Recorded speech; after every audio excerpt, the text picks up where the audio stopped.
할렐루야. 앉으시면서 전후좌우에 계신 분들하고 반갑게 인사합니다. 새해 복 많이 받으세요. 오늘까지 인사 나누겠습니다. 자, 우리가 새해 들어서 하나님의 복을 마음껏 받기를 원합니다. 하나님의 복 가운데 최고의 복은 하나님의 말씀으로, 하나님의 은혜로, 그래서 그 말씀이 믿어지는 그런 복이다 생각이 듭니다. 오늘도 이 모세에게 하나님이 던지시는 질문과 명령 속에서 오늘 우리에게 하나님이 주시는 말씀으로 받아 내 심령에 채운다고 하면 여러분 가장 큰 복을 받고 올 한 해 열어가시는 우리 남풀의 가족들이 될 줄로 믿습니다. 그런 의미에서 이 말씀을 정말 그리 받겠습니다 하시는 분들은 크게 아멘 하면서 오늘 은혜 보좌로 나가겠습니다. 예, 그렇습니다. 하나님의 말씀 안에 우리가 크게 은혜 받고 말씀이 믿어진다고 하면은 이건 여러분 정말 세상의 로또보다 더한 큰 은혜요 복이다 저는 믿습니다. 오늘 내 손에 있는 것이 무엇이냐? 우리 하나님 모세에게 던진 이 질문 속에서 하나님이 우리에게 그리 물을 수 있겠구나 하는 생각을 해보면서 내 손에 있는 것을 주님 앞에 우리가 고백하면서 그 손에 있는 것을 통하여서 하나님의 영광을 드러내는 그런 삶을 한번 꿈꿔보기를 원합니다. 얼마 전에 제가 트럼프 벌장이라고 하는 그 마라라고 앞을 지나게 되었습니다. 오랜만에 저희 집을 방문했던 형님을 모시고 그 마라라고 앞을 지나는데 차량에 긴 행렬이 있었어요. 그래서 이게 무슨 행렬인고 하고 궁금했었는데 지나고 보니 그게 올가을에 있는 중간 선거에 이제 공화당 정치인들이 그 트럼프 대통령을 아련하러 그야말로 오는 그런 행렬이었던 것 같습니다. 1년 전이죠. 꼭 1월 6일 트럼프 지지자들이 연방의회 의사당을 난입했을 때 그때 언론이 크게 일제히 비난을 했습니다. 그와 함께 트럼프를 지지하던 상하원 의원들도 책임이 트럼프에게 있다고 하면서 많은 그런 정치인들이 등을 돌리게 되었어요. 언론은 그의 정치 생명이 끝났다 이런 평가를 했지만 지난 1년간 그 상황은 그 정반대로 지금 흘러가고 있는 모습을 봅니다. 린지 그레이엄 상하원 의원이 다시 마라라고를 찾아서 트럼프의 골프 친구가 되었다고 하는 그런 기사를 읽어보았고요. 심지어 플로리다 주지사인 릭 스캇은 트럼프에게 자유를 위한 챔피언 상을 수여했다고 하는 그런 기사도 있습니다.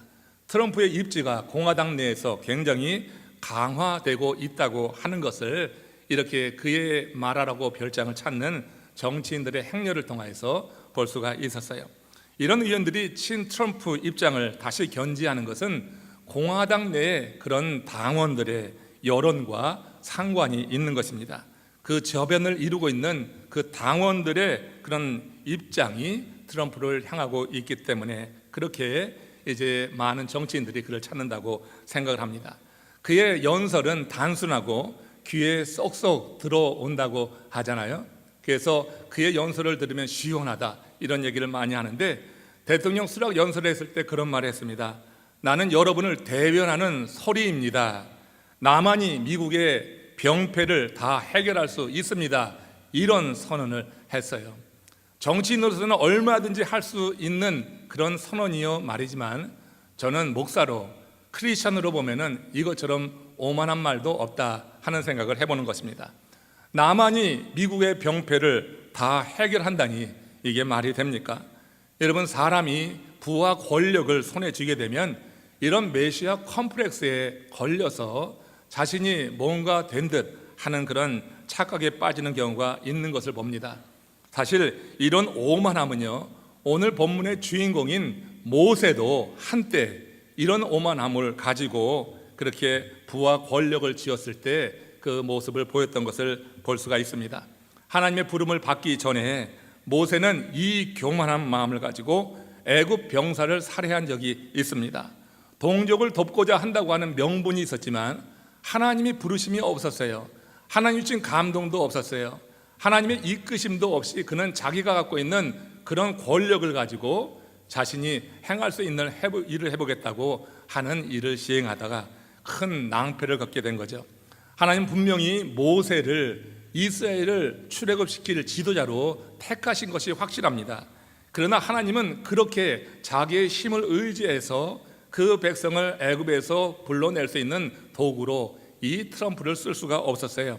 그래서 그를 고치기 위해서 그를 미디안 광야로 내모시는 그 큰 일을 이루게 됐죠.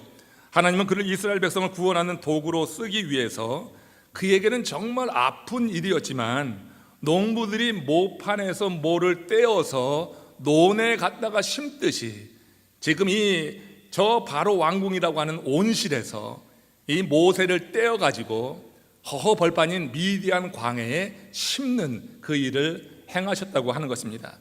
오늘 본문 말씀은 하나님께서 이렇게 미디안으로 옮겨 심은 그 모세를 40년 만에 다시 부르시는 내용, 그래서 출애굽의 지도자로 세우시는 그런 내용을 볼 수가 있습니다. 모세는 그 40년 동안 하나님 앞에서 겸손한 자로 성숙되어 있었습니다. 하나님은 이런 모세에게 출애굽 사명을 맡기기 전에 하나의 질문과 두 개의 명령을 내리시는데, 오늘 본문에서 그 질문과 명령 속에 담겨 있는 그 진리, 그 교훈을 우리가 살펴보면서 2022년을 시작하는 우리들에게 하나님이 주시는 그런 말씀으로 받기를 원합니다.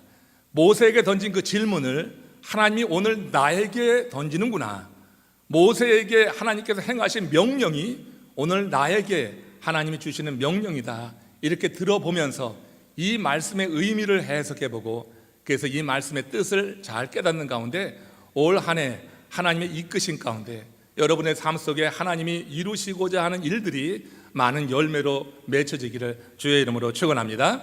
우리 하나님께서 모세에게 어떤 질문을 던지시나요? 출애굽기 4장 2절에서 이렇게 질문하십니다. 한번 합독하겠습니다. 여호와께서 그에게 이르시되 내 손에 있는 것이 무엇이냐? 그가 이르되 지팡이니이다. 우리 하나님이 모세의 손에 지금 들려있는 것을 모르실까요? 몰라서 던진 질문은 아니잖아요. 이 질문을 던졌다고 하면 그러면 왜 이 질문을 하셨는가 우리는 생각해 봐야 되는 것입니다.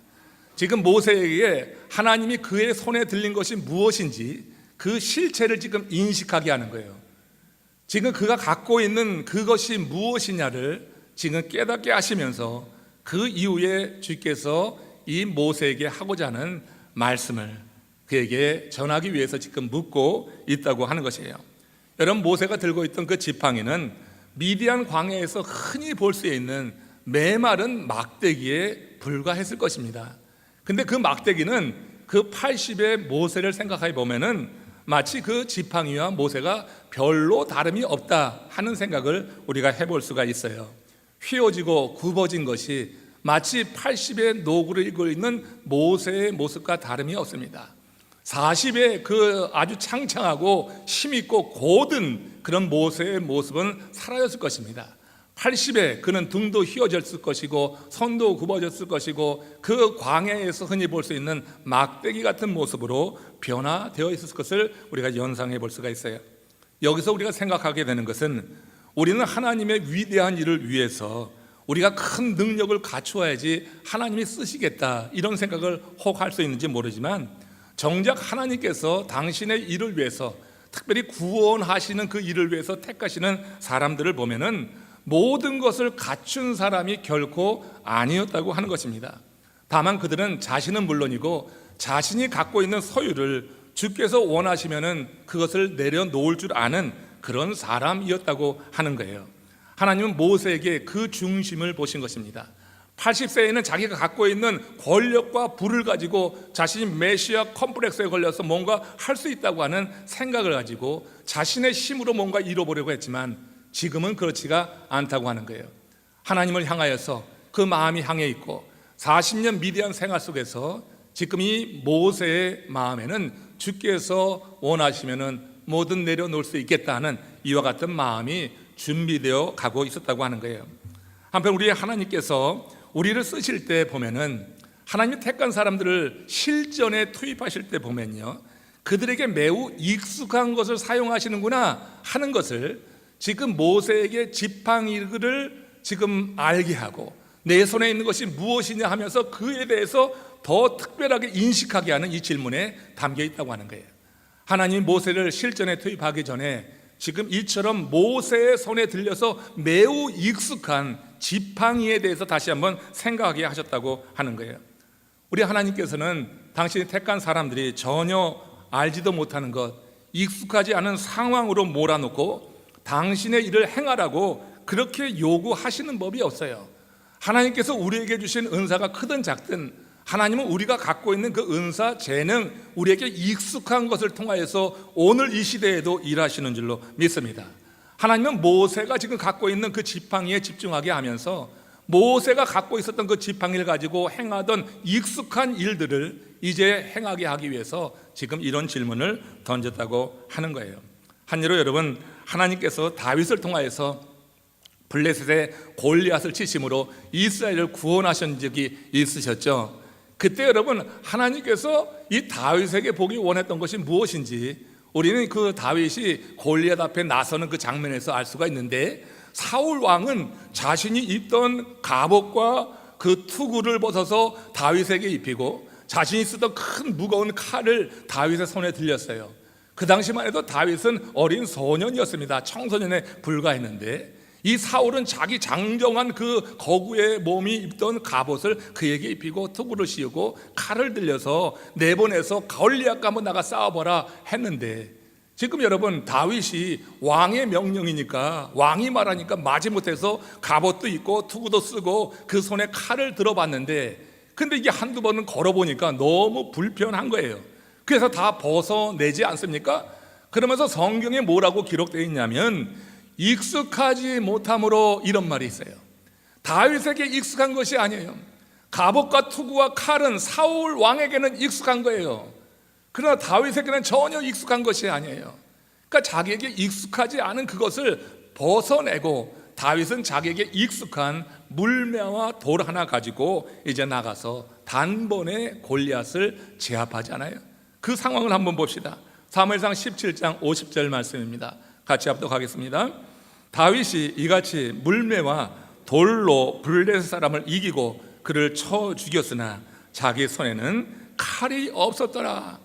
자, 보세요. 사울은 사울대로 자기 익숙한 대로 싸움에 내보내려고 다윗에게 갑옷을 입혔었는데, 이 다윗은 그것이 익숙하지 않으니까 자기에게 익숙한 물매와 돌을 들고 나갔어요. 그럼 골리앗은 어땠을까요? 골리앗도 자기에게 익숙한 대로 골리앗도 완전 무장을 하고, 심지어 사무엘상 17장 41절에 보면은 자기에게 익숙한 방법입니다. 한번 같이 읽겠습니다. 블레셋 사람이 방패 든 사람을 앞세우고 다윗에게로 점점 가까이 나가니라. 보십시오. 지금 이 골리앗과의 전투에서 사울은 사울대로, 다윗은 다윗대로, 골리앗은 골리앗대로 자기에게 익숙한 방법으로 지금 나가고 있는 거예요. 특별히 여기서 다윗과 골리앗을 비교해서 한번 연상해 보세요. 그 그림을 보세요. 지금 다윗의 손에는 칼조차 없어요. 싸움에 필요한 칼이 없어요. 지금 50절에서 보듯이 자기 손에는 칼이 없었더라. 성서 기자는 다윗의 손에 칼이 없다고 하는 것을 부각해서 우리에게 일러주는 거예요. 아, 다윗은 칼로 싸움을 한 자가 아니구나. 다윗은 이 전투에 칼을 들고 나가지 않았다. 다윗은 그에게 익숙한 물매와 돌을 가지고 저 큰 대적인 골리앗을 한 번에 제압했구나 하는 것을 강조하는 거예요. 굳이 그 손에 칼이 없는 것을 이렇게 부각하고 있는 것이 그런 의미가 있어요. 이에 반해서 골리앗은 어떻게 됐습니까? 블레셋 사람이 방패 든 사람을 앞세웠다, 이걸 또 강조하고 있어요. 그러니까 골리앗은 그렇게 전투 경험도 많음에도 불구하고 완벽한 그런 장비를 갖추고 자기를 보호하기 위해서 할 수 있는 최선을 다해서 지금 물매 하나 들고 나오고 있는 다윗을 향하여 점점 다가오고 있다고 하는 거예요. 다윗이 훈련받지 못한 학도병과 같다고 하면, 다윗은 그렇게 싸워본 적이 없어요. 곰과 사자를 맞서서 물매를 가지고 그 곰과 사자를 물리친 적은 있지만 사람을 상대로 해서 이런 전투를 벌인 적이 없어요. 그러나 골리앗은 실전 경험이 많은 정의 요원과 같은 예요. 거기다가 완벽한 그런 이제 완전 무장을 하고 방패든 자까지 앞세우면서 전투를 벌이는데, 그런데 이 전투의 결과가 어떻게 된 겁니까? 다윗이 자기에게 익숙한 물매 하나를 가지고, 그 돌 하나를 가지고 엄청난 골리앗을 한순간에 제압해 버렸다고 하는 거예요. 여기서 우리가 알 수 있는 게 뭡니까? 하나님께서 정말 우리에게 알려주시고자 하는 것이 뭐냐면, 사람의 손에 무엇이 들려 있느냐 보다 중요한 것, 그가 누구와 함께 하느냐 하는 것을 지금 일러주기 위해서 다윗의 손에는 칼이 없었고 골리앗은 방패든 자를 앞세우고 나갔더라. 이 전투에서 여러분, 다윗의 손에 칼이 없지만 다윗의 배후에는 하나님이 역사하신 줄로 믿습니다. 골리앗이 그렇게 무례하게 모욕하는 그 여호와 하나님께서 다윗의 배후에 함께했다고 하는 것을 강조하는 거예요. 그러면 칼이 없어도 이기는 거예요. 그러나 방패든 자를 앞세우고 완전 무장을 했다 할지라도 그 배후에 아무도 없고 자기만 믿는 그런 오만한 인생에 대해서 하나님께서 한순간에 이렇게 꺾을 수 있다고 하는 것을 보여주고 있는 것입니다. 여러분, 그러니까 하나님이 모세에게 지금 내 손에 있는 것이 무엇이냐 이렇게 물은 것은 몰라서 던진 질문이 아니다. 다윗의 물매가 단순한 물매가 아니라 하나님이 함께 하는 물매였을 때 위대한 일을 이루었듯이, 그 골리앗을 한꺼번에 제압했듯이 모세의 지팡이도 하나님이 함께 하실 때 이게 단순한 지팡이가 아니라 하나님의 일을 실현하는 그런 도구가 될 수 있다고 하는 사실을 모세에게 일러주기 위해서 모세에게 질문한 거예요. 내 손에 들린 것이 무엇이냐? 말은 막대기 하나밖에 없어요. 세상적 가치로 보면 아무것도 아니지만 모세가 갖고 있던 이 지팡이 하나를 가지고 하나님께서 역사하시게 될 때 물매를 들고 골리앗을 제압했던 그와 같은 역사와 기적을 일으킬 수 있는 분이 하나님이다 하는 것을 일러주기 위해서 모세의 손에 들렸던 그것이 무엇이냐? 말은 막대기, 지팡이이다. 모세가 그렇게 대답함으로 인해서 자기가 갖고 있는 것이라고 하는 것이 오직 이 막대기 하나라고 하는 것을 인식하게 했다고 하는 거예요. 여러분이 하나님의 부름을 받을 때 우리가 하나님 앞에 내놓을 것이 그리 대단한 것이 아닐 수가 있는 것입니다. 우리가 갖고 있는 재능이라고 하는 것이 말은 막대기같이 별 볼 일 없는 것일 수 있지만, 그러나 우리 하나님께서 우리를 부르셔서 우리를 사용하실 때 내게 있는 그런 작은 재능을 통하여서 하나님이 함께 하심으로 이루실 일에 대한 기대를 갖게 하기 위해서 우리에게도 묻는 줄로 믿습니다. 내 손에 들려있는 것이 무엇이냐? 오늘 이 아침 이렇게 하나님이 물으신다고 하면 여러분들은 무엇을 말하겠어요? 지금 모세는 지팡이를 말했습니다. 여러분들은 무엇을 말하겠습니까? 여러분의 손에 들려있는 것이 과연 무엇입니까? 여러분이 이 질문에 분명한 대답을 하면서 주님 앞에 서서 이 한 해를 나갈 수 있다고 하면, 하나님이 내 손에 들린 것이 비록 물매나 지팡이같이 별로 대단한 것이 아니다 할지라도 하나님이 거기에 역사하심으로 말미암아 위대한 일을 이루시면서 하나님은 영광을 거두시고 우리는 하나님을 더욱더 신뢰하며 그렇게 달려나가는 한 해로 하나님께서 축복하실 줄로 믿습니다. 하나님은 어느 시대나 당신이 택한 사람들에게 같은 질문을 던집니다. 구원의 역사를 이루어나가시는 과정 속에서 크든 작든 하나님이 쓰시는 사람들에게 같은 질문을 던지는 거예요. 오늘 이 시간 그 질문에 대해서 여러분 마음 가운데 궁금증이 일어났으면 좋겠어요. 하나님이 내게 어떤 질문 하시나? 내 손에 있는 것을 나는 뭐라고 대답할 것인가? 이런 준비를 했으면 좋겠다. 하나님은 그들의 손에서 비싸고 귀한 것을 찾으시는 것이 아니라, 사람들은 상대의 손에 들린 것의 그 가치에 따라서 사람을 판단하시지만, 그러나 하나님은 절대 그렇지 않다고 하는 것을 지금 모세가 그 손에 들려있는 것이 무엇이냐 했을 때 지팡이이다 이렇게 말했을 때, 그때 그 이후에 하나님께서 이루시는 일을 통하여서 하나님이 정말 중요시 보이는 것이 무엇이냐를 알 수가 있어요. 비록 물매나 지팡이처럼 세상적 가치는 낮아도 그것을 든 사람이 얼마나 신실한 사람이냐, 이걸 보시고 하나님께서 그 작은 것을 통하여서 상상을 초월하는 그런 능력을 보이심으로 당신이 하나님이다 하는 것을 바로 그 사람에게 먼저 보이시고, 하나님이 나와 함께 한다고 하는 확신 속에서 그에게 맡겨진 그 사역을 그가 힘있게 이루어 나가도록 그를 격려하시고 그를 이끌어 가시는 줄로 믿습니다. 그런 의미에서 여러분의 손에 들려있는 것이 무엇이냐, 우리 주께서 쓰시겠다고 하면은 내가 내어놓을 것이 무엇이냐, 뒤로 감추지 말고 내 손에 들려있는 것, 정말 필요한 것, 그것을 주님 앞에 한번 고백할 수 있기를 원해요. 이렇게 질문하신 이후에 우리 하나님 모세에게 두 가지 명령을 하시는데, 그 첫 번째 명령이 출애굽기 4장 3절에 이렇게 임하고 있습니다. 같이 합독하겠습니다. 여호와께서 이르시되 그것을 땅에 던지라 하시매 곧 땅에 던지니 그것이 뱀이 된지라. 참 기막힌 일이 벌어졌어요. 지금 모세의 지팡이는 비록 볼품없고 가치 없는 것이지만 그가 미디안에서 양을 칠 때 요긴한 것이었다고 하는 것을 여러분 기억해야 돼요. 맹수를 칠 때도 필요했고 낭떠러지에 떨어진 양이 잡목에 걸렸을 때 그를 건져 올릴 때도 그의 지팡이가 필요했고요. 양을 치다가 피곤하면은 그 지팡이에 모세가 몸을 의탁하고 기대서 쉴 수 있는 것이어서 미디안의 목자였던 모세에게는 지팡이가 매우 요긴한 거였어요. 세상적 가치는 내세울 것이 아니었죠. 그렇지만 그 광야에서는 세상적으로 아무리 가치 있는 것이라 할지라도 지팡이를 대신할 수가 없는 거예요. 여성들이 그렇게 좋아하는 다이아몬드 10캐럿이 있으면 뭐합니까? 아무 소용이 없는 것입니다. 여러분, 그 좋은 전기차가 있는들 거기서 무슨 소용이 있습니까? 우리가 좋아하는 그런 모든 가전제품이 있다고 한들 광야에서 무슨 쓰임이 되겠어요? 여러분, 광야에서 이 마른 막대기는 세상적 가치로는 별로 비교할 것이 아닌 별 볼 일 없는 것이지만 그 광야에 있는 모세에게는 정말 요긴한 것이었다고 하는 것입니다. 그러므로 하나님께서 지팡이를 땅에 던지라 하는 이 말씀에서 우리는 하나님이 모세에게 네가 의지하는 것을 내려놓으라 하는 명령으로 들을 수가 있는 거예요.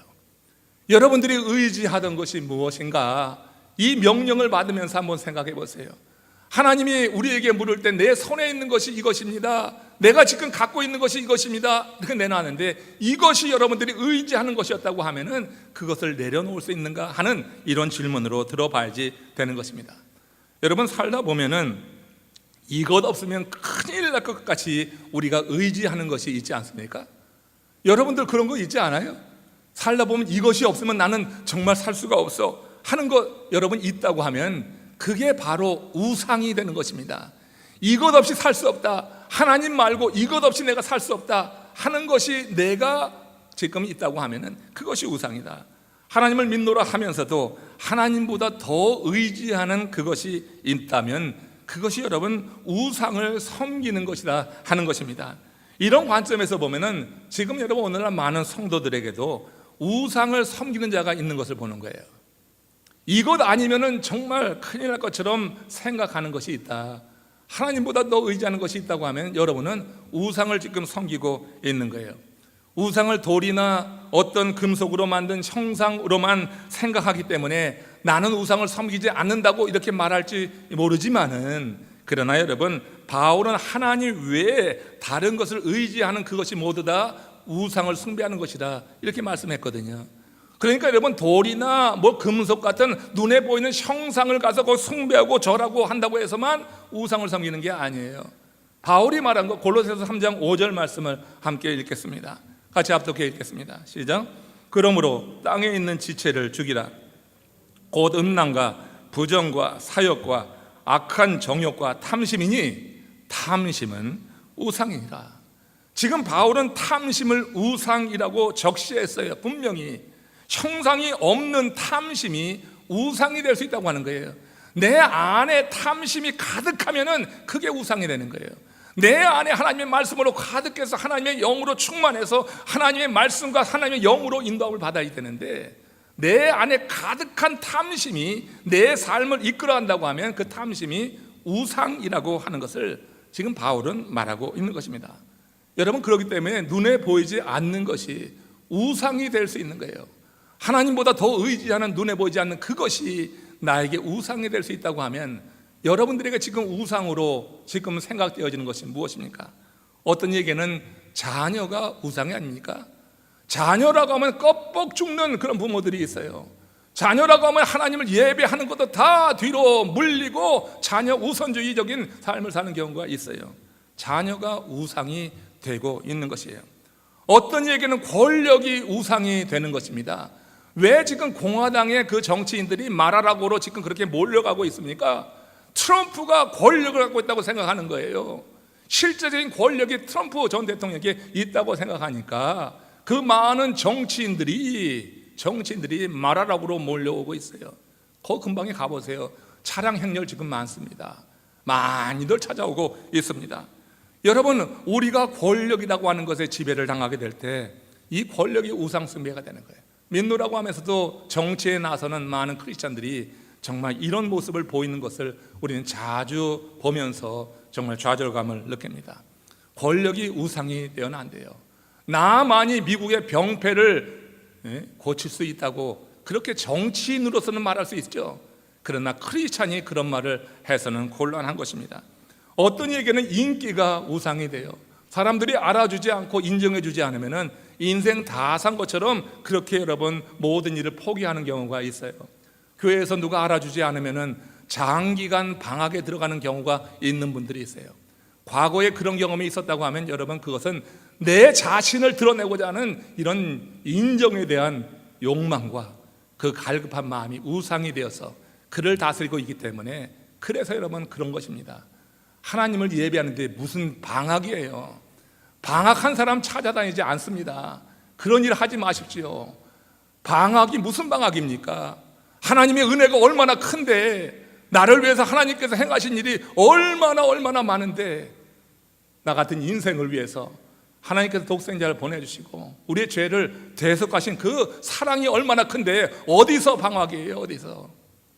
방학이 여러분 하나님 앞에 책망받을 일이에요.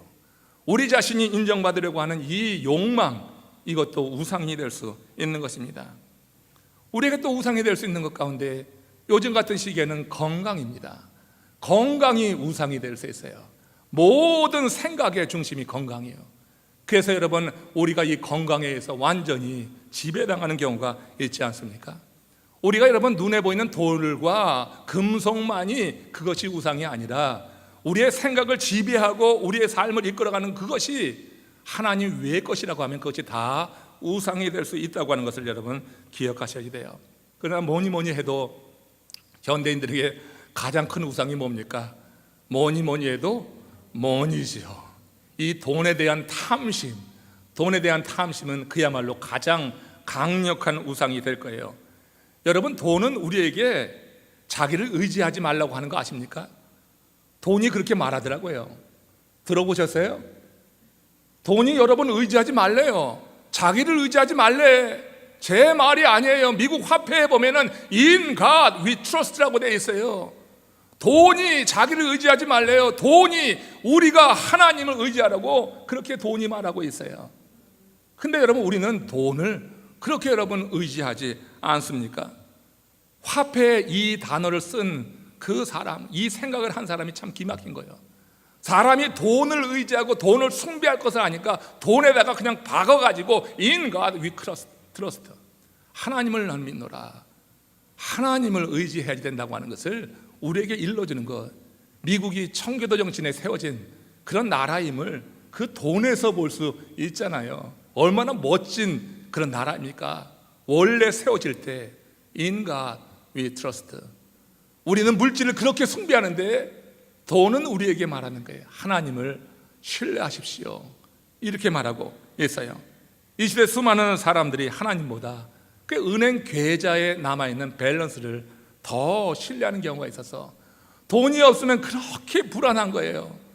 돈이 없으면 정말 인생이 재미가 없는 것처럼 여겨서 그렇게 살아가는 이들이 참 많이 있는데, 여러분 이들에 대해서 스바냐 선지자가 경고하는 말씀을 들어보십시오. 스바냐 1장 18절 말씀입니다.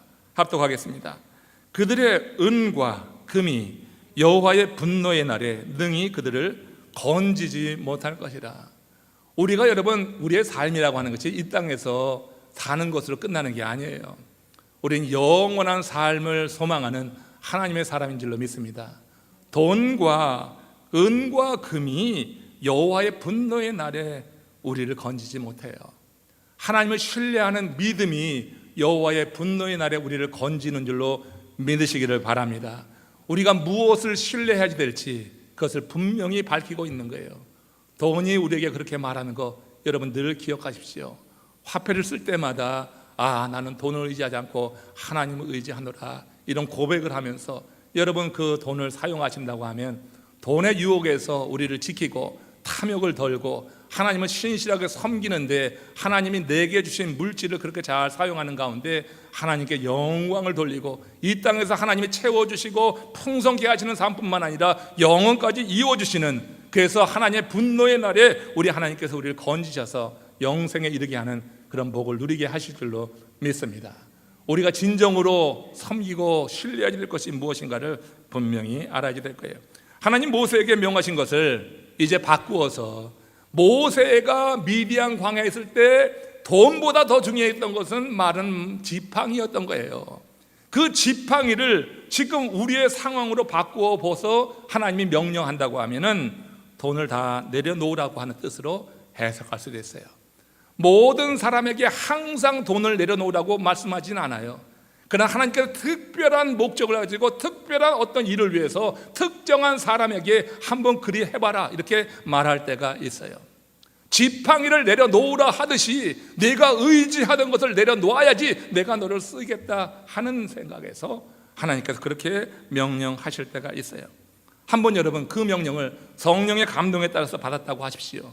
그 물질을 다 내려놓았다고 가정합시다. 그런데 그때부터 당장 물질로 인한 압박이 찾아오는 거예요.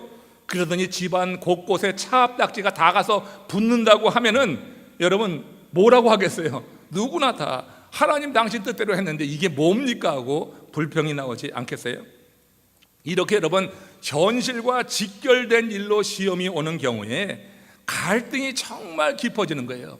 하나님께서 주신 감동이 있어서 헌신했는데 현실과 직결되는 거예요. 집에 차압딱지와 붙고 뭐 살아가면서 여러 가지 불이익을 당한다고 하면은 여러분 얼마나 갈등이 되겠어요? 믿음의 선택을 그때도 계속해 나갈 수 있는가? 그거 얼마나 갈등이 되겠어요? 그런데 여러분 이때가 정말 중요한 거예요. 하나님은 우리가 이 경우에 어떤 선택을 하시는지 지켜보는 거예요. 하나님이 택한 사람들에게는 한 번 정도 이런 선택의 기로에 하나님께서 두시는 거예요. 이때 어떤 선택을 하느냐에 따라서 하나님께서 그를 통하여서 일하시는 일을 구체적으로 보여주시는 것을 보게 되기 때문에 바로 그렇게 고민이 되고 갈등이 깊어지는 그때 과연 나는 어떤 선택을 할 수 있는가? 하나님께서 그 명령을 하셨다고 하는 것은 성령의 감동에 따라서 내 감정이 아니라 성령의 감동으로 내가 하나님의 그 명령을 받았다고 하는 것이 확실하다고 하면은 당장 죽을 것 같아도 우리는 내 것을 내려놓는, 모세가 지팡이를 내려놨듯이 우리도 내려놓는 그 결단의 순간에 우리가 서야 할 줄로 압니다. 그러니까 하나님이 모세에게 지팡이를 던지라 하시면 그의 중심을 보시려고 하는 테스트였다고 하는 것을 여러분 기억하셔야 돼요. 모세는 하나님의 명령에 두말 없이 그 지팡이를 던지지 않습니까? 그 지팡이를 던졌습니다. 그런데 이렇게 하나님의 명령에 순종하게 되었을 때 모세에게 일어났던 일이 바로 정말 기막힌 일이었어요. 그 지팡이가 뭐로 변한 거예요? 사막에서 흔히 보는 독사로 변한 것입니다. 그야말로 시급할 일이 발생한 것입니다. 그런데 이 독사가 가만히 있는 게 아니라 모세에게 또 달려들기까지 하는 거예요. 모세의 입장에서는 식은땀이 날 만큼 두려운 일이 벌어졌어요. 그래서 성경을 보니까 모세가 피하였다 이렇게 기록하고 있잖아요. 왜 피해요? 그 독사가 자기에게 달려드니까. 내가 주의 명령에 따라서 뭔가를 헌신하고 내려놨는데 그것으로 인해서 나에게 큰 불이익이 오고 나에게 위협이 다가오는 그 상황을 우리가 생각해 볼 수가 있는 거예요. 하나님의 뜻이어서 감동이어서 내가 헌신했는데 그런데 일이 잘 되기는커녕 오히려 세상적으로 굉장히 위험한 가운데 놓일 수가 있다고 하는 것을 여러분 기억하셔야지 되는 겁니다. 이렇게 정신이 혼비백산됐을 때 그때 하나님의 명령이 두 번째 모세에게 임했던 거예요. 출애굽기 4장 4절 후반절입니다. 같이 합독하겠습니다. 여호와께서 모세에게 이르시되 내 손을 내밀어 그 꼬리를 잡으라. 여러분 모세가 바로 왕궁에 있다가 하나님께서 미디안으로 옮기셔서 40년을 장인 이드로의 양을 치던 사람이에요.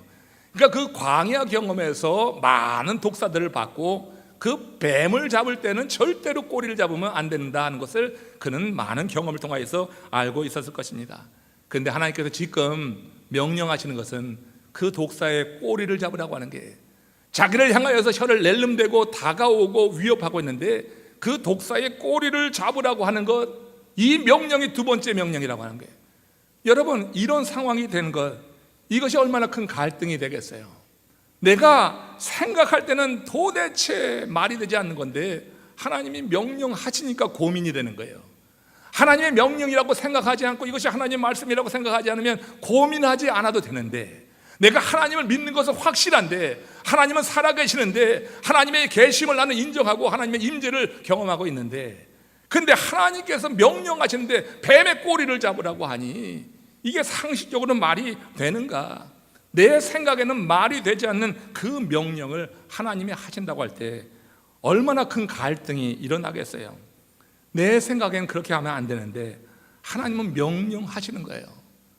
여러분, 제가 저희 이모님 가정에서 집에서 5년 동안 그 지하실에서 있었던 이야기를 나눴지요. 그 5년 동안 반지하에서 고개도 들지 못하는 그곳에서 5년간을 그때 여러분 제가 대학에 졸업할 때쯤 되었어요. 대학을 졸업하게 되는데, 그러면은 당장 뭐 가진 것 아무것도 없으니 직장을 구해서 돈을 벌어야 되는데, 그만 하나님께서 저에게 큰 은혜를 주셨어요. 저항할 수 없는 은혜를 주셨어요. 제 몸은 극도로 약해져 있었고, 저는 정말 제 몸이 그렇게 고통 가운데 있는 그때, 그러나 집안을 생각하면은, 어머니와 저를 생각하면은, 그러면은 직장 갖고 어떤 일이든지 돈벌이를 해야지 되는데 하나님이 신학교를 이끄시는 거예요. 얼마나 갈등이 돼요. 그 놀라운 것은요, 그때 이후 제가 굶지 않았어요. 그때 이후 지금까지 한 번도 굶은 적이 없어요. 하나님께서 어떻게 인도하셨는지 몰라. 내게 있는 것을 내려놓으라. 내가 지금 당장 기묘하게 생각하는 건, 네가 생각할 때는 말도 되지 않고, 생각하면 그야말로 이것이 너무너무 정말 말도 되지 않는 그 일에 내가 순종했구나. 하나님께서 굶지 않게 하셨어요. 어려운 시간 오래 지났습니다. 그러나 그 오랜 시간 동안에 결코 하나님을 향해서 불평하지 않았어요. 하나님과 교제하면서 그 안에서 누리는 기쁨을 하나님이 주셨어요. 순간순간. 당장의 삶이 변화된 것도 아닌데 기쁨이 있었어요. 그러면서 하나님께서 열어가시는 길을 통하여서 이제까지 왔는데 어떻게 살아왔는지 모를 만큼 하나님의 이끄심이 있었다고 하는 것입니다. 세상 경험 많고 많이 배워서 똑똑하다고 하는 사람들이요, 뱀의 꼬리를 잡으라고 하는 이 명령이 임하면요 절대 안 해요. 큰일 나거든. 뱀 꼬리 잡았다가는 큰일 나거든. 아는 게 많은데 뱀 꼬리 잡았다가는 뱀이 휙 돌아가지고 자기 손목을 물 걸 아는데 뱀 꼬리를 잡을 수가 없는 거예요. 만약 모세가 바로 궁정에서 이 명령을 받았다고 하면 40세 권력도 있고 부도 있고 지식도 많았던 모세가 따를 수 있었을까요? 뱀의 꼬리를 잡을 수 있었을까요? 못 잡는 거예요. 그건 여러분 두려워서 못 잡는 거예요. 그러나 미디안 광야에서 하나님을 바라보는 훈련을 쌓았던 이 모세는 이제 하나님께 모든 것을 맡기는 거잖아요. 자기는 물론 자기가 갖고 있는 작은 것이라 할지라도 다 내려놓는 것, 자기의 생명까지도 하나님이 원하시면 드릴 수 있다고 하는 그런 마음으로 성장했단 말이에요. 성숙하니까 뱀의 꼬리를 잡으라고 하는 명령을 모세가 지금 그대로 따르고 있는 거예요. 출애굽기 4장 4절 말씀입니다. 같이 합독하겠습니다. 그가 손을 내밀어 그것을 잡으니 그의 손에서 지팡이가 된지라. 이 뱀이, 이 독사가 자기를 물 것으로 생각했다고 하면 잡을 수 없었지만 하나님의 명령이 그만큼 강력하게 모세의 삶을 지금 다스리고 있는 거예요. 자기의 경험을 가지고 이 꼬리를 잡았다가 내가 물리지 하는 세상의 지식이 모세를 지금 이끌고 있는 것이 아니라 하나님의 말씀이 그의 삶에 임하고 그의 말씀이 그를 이끄니까 꼬리를 잡는 거예요. 여러분은 꼬리를 잡으라고 하면 지금 상황에서 꼬리를 잡을 수 있겠어요? 한번 생각해 보세요. 하나님의 질문을 생각하고 두 개의 명령을 생각할 때 하나님의 명령에 내가 지금 순종할 수 있겠는가? 손을 내밀어서 꼬리를 잡을 수 있겠는가? 자기 스스로 한번 질문을 던지고 대답을 해보시길 바랍니다. 지금 꼬리를 잡는 순간에 모세의 손에서 지팡이로 다시 되돌아왔어요. 모세가 하나님의 테스트를 통과하는 순간이요, 즉각적인 순종으로 하나님이 이루시는 기적을 맛보았던 첫 번째 순간이 지금 모세에게 임한 것입니다. 이때부터 그 지팡이는 절대로 미디안 광야에서 흔히 볼 수 있는 그런 마른 막대기와는 차원이 달랐다고 하는 거예요. 이 막대기는 하나님이 함께하는 특별한 도구가 된 거예요. 이 지팡이는 곧 하나님이라고 생각하는 거예요. 그러니까 이 지팡이를 꽉 붙잡게 되는 것입니다. 이 지팡이를 가지고 모세는 그 이후에 홍해를 갈랐습니다. 지팡이가 능력이 있어서도 아니고 모세가 능력이 있어서도 아니고 이 지팡이를 통하여서 역사하신 하나님의 능력이 그때 임함으로 말미암아서 홍해가 갈라진 줄로 믿습니다. 그 지팡이를 가지고 마른 반석을 내려쳤을 때 거기서 생수가 터져나오게 된 거예요. 마른 막대기가 하는 게 아니라 마른 막대기를 들고 있는 모세의 믿음, 하나님께서 이 지팡이와 함께 하신다고 하는 그 믿음이 그 위대한 기적을 일으켜냈다고 하는 것입니다. 그때부터 그 지팡이는 절대 단순한 지팡이가 아니에요. 하나님이 왜 모세에게 내 손에 있는 것을 물었습니까?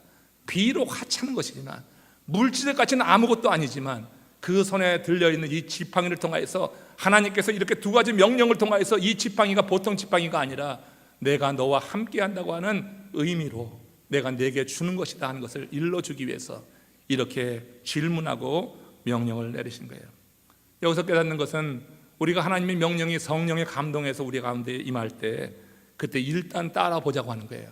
이것저것 재지 말고 우리 머리를 가지고 이것저것 생각지 말고 성령의 감동으로 거듭해서 오는 그런 명령이라고 하면 따라 보는 것입니다. 그러면 후에 하나님께서 그 명령 내리신 뜻을 우리에게 계시해 주는 그때가 임해요. 오늘 본문에서도 그렇게 임했습니다. 출애굽기 4장 5절에서 왜 하나님께서 모세의 손에 들린 지팡이를 보게 하시고 그것을 내려놓고 그리고 다시 잡으라고 했는지 여기 이렇게 기록이 됩니다. 같이 합독하겠습니다. 이는 그들에게 그들의 조상의 하나님 곧 아브라함의 하나님, 이삭의 하나님, 야곱의 하나님 여호와가 내게 나타난 줄을 알게 하려 함이라. 이 기막힌 거죠. 왜 이런 기적을 보여줬는지 하나님께서 지금 80의 모세에게 나타난 것을 지금 모세가 이끌어내려고 하는 히브리 민족에게 알게 하기 위해서 하나님이 이 기적을 보여주셨다고 하는 거예요. 모세가 80에 하나님의 명령에 순종해서 그 애굽으로 들어가서 그 백성들을 이끌어내겠다고 말했을 때 사람들이 그걸 믿겠느냐고 하는 거예요. 그 노인이 가서 200만 명이나 되는 사람을 이끌어 간다고 하는 것을 그냥 믿겠느냐고 하는 것입니다. 그걸 누가 믿겠느냐? 하나님께서 그에게 이런 질문이 있는 것을 아시고 그래서 하나님께서 이루신 이적이다. 하나님이 그를 부르셨을 때 모세가 이런 말을 했던 거예요. 4장 1절, 출애굽기 4장 1절입니다. 같이 합독합니다. 그들이 나를 믿지 아니하며 내 말을 듣지 아니하고 이르기를 여호와께서 내게 나타나지 아니하셨다 하리이다. 여러분 80의 노인이 아무런 어떤 배경도 없이 그저 나를 따라 나오라고 하면 누가 그걸 믿겠느냐? 그러나 하나님이 그 사람과 함께 한다고 하는 것을 보게 되면은 상황은 달라지는 거예요. 그래서 이런 의문을 갖고 있는 모세에게 하나님께서 그 맡겨진 사명을 충실히 감당하게 하기 위해서 모세의 손에 들린 것을 물어봤고 그것을 내려놓으라 했고 뱀으로 변한 것을 다시 집으라고 했을 때 그것이 지팡이가 되는 이 일을 통하여서 하나님께서 이 지팡이가 보통이 아니다, 하나님이 함께 하신 증거라는 것을 모세에게 먼저 믿음을 주신 거예요. 모세에게 먼저 그 믿음을 주시니까 모세가 홍해가 가로막고 있는 상황에서 지팡이를 들어서 내리칠 수가 있는 거예요. 이 믿음이 없이는 이 기적을 경험하지 않았다고 하면 모세라고 할지라도 그 지팡이를 가지고 홍해를 갈 수가 없는 거예요. 먼저 하나님께서 모세에게 나타난 경험을 경험하게 하시고 그래서 그것이 믿음이 되어서 그의 삶은 이제 인생의 경험이 아니라 인생의 얻은 지식이나 어떤 경륜이 아니라 하나님이 행하신다고 하는 확실한 믿음의 토대 위에 서게 하셔서 지금 모세를 애굽으로 보내게 되었다고 하는 거예요. 모세의 지팡이는 이제 그래서 하나님의 임재의 상징이 된 것입니다. 그에게 지도자로서의 권위를 부여해 주는 것이 되었다고 하는 거예요. 하나님은 모세가 지팡이를 던졌을 때 그와 함께 하신다고 하는 믿음을 그에게 심어 주셨다고 하는 거예요. 그가 갖고 있고 의지하던 그것을 내려놓았을 때 하나님께서 모세의 심령에 믿음을 심어 주셨어요.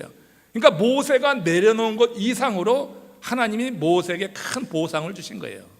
우리 안에 믿음이 심겨진다고 하는 것은 내가 포기하는 것 이상으로 세상의 가치와는 비교할 수 없는 큰 복임을 믿음으로 받으시기를 축원합니다. 내가 포기할 때 하나님은 나에게 믿음이라고 하는 큰 보상을 주시는 거예요. 내 거 하나도 포기하지 않고 시간도 물질도 어떤 헌신도 아무런 희생도 없고 아무것도 내려놓지 않고 은혜만 받으려고 한다고 하면 그건 도둑놈 신보예요. 하나님은 그렇게 하지 않아요. 그렇게 되면 그 사람이 영적으로 완전히 스포일 되는 거예요. 내 자신이 하나님 앞에 헌신하는 것이 있어야지 돼요. 시간이든 물질이든 모든 헌신이 있어야 돼요. 그 헌신 속에서 하나님이 우리에게 더 큰, 우리가 상상할 수 없는 믿음을 주시는 거예요. 모세에게 지금 이 지팡이는 보통 지팡이가 아닌 거예요. 하나님이 임재하신 증거가 되니까 두렵지 않아요. 모세 배경은 아무것도 없어요. 세상적 배경은 없어요.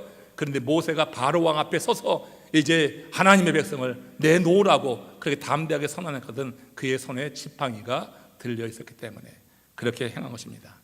말씀을 정리합니다. 어려운 시간은 한없이 오래가지 않습니다. 그러나 어려움을 견뎌낸 사람은 오래갑니다. 여러분, 믿음의 사람들에게, 주 안에 있는 사람에게도 어려움이 와요. 그러나 주 안에 있는 사람에게 하나님이 어려움을 주실 때는 연단입니다. 이 연단은 오래 가지 않습니다. 정한 기간이 있습니다. 그 정한 기간 믿음의 반응을 할 때 그 어려움은 어느 순간 사라지게 됩니다. 그러나 이 어려움을 이겨낸 사람, 그는 오래 갑니다. 오래 지속됩니다. 하나님께서 그와 늘 함께 하시는 것을 경험하면서 오랜 동안 하나님께서 그를 쓰신다 하는 것을 여러분 기억하십시오. 하나님은 그래서 저 모세를 바로 왕궁에서 뽑아서 미디안 광야의 그 허허벌판에 갖다 심으신 거예요. 어려움을 주신 거예요.